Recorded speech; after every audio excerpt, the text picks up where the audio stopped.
Reaksyon mula sa mga nanood ng second season ng Netflix series na Olive Tree, na pinagbibidahan ni Tagbabuyek Usten.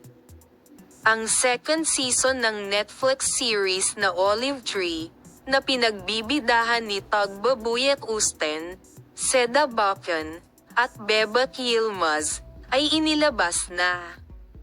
Tingnan natin ang mga unang komento ng mga manonood na sabik na naghihintay sa video.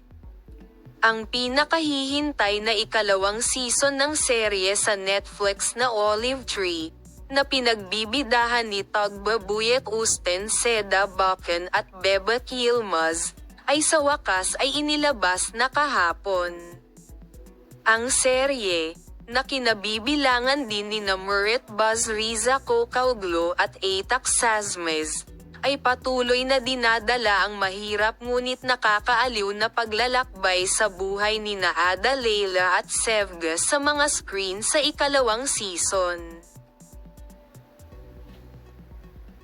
Kaya naman, ano ang naging reaksyon ng mga nanood ng ikalawang season ng Olive Tree, kung saan maraming pinag-usapan ang mga kissing scene ni Tagbabuyek Usten at Atack Sazmez, pinahahalagahan ang pag-arte ng mga nangungunang aktor, at ang mga manunood at mga diwata ng ang paglipat sa Avalik ay dumating.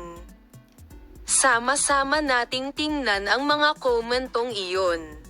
Ang unang komento ay nagmula kay Is Ganggor. Pagkatapos ng bawat oras na nanunood ako ng Puno ng Oliba, pakiramdam ko ay dumaan ako sa therapy.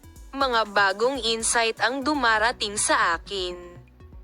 Salamat sa pagsama sa aking paglalakbay sa paghahanap ng aking sarili. Dalawang komento ito ang pinakamagandang eksena sa TV series ng taon, nagustuhan ko ito. 3 komento nagpalipas ako ng umaga at natapos ang Puno ng Oliba.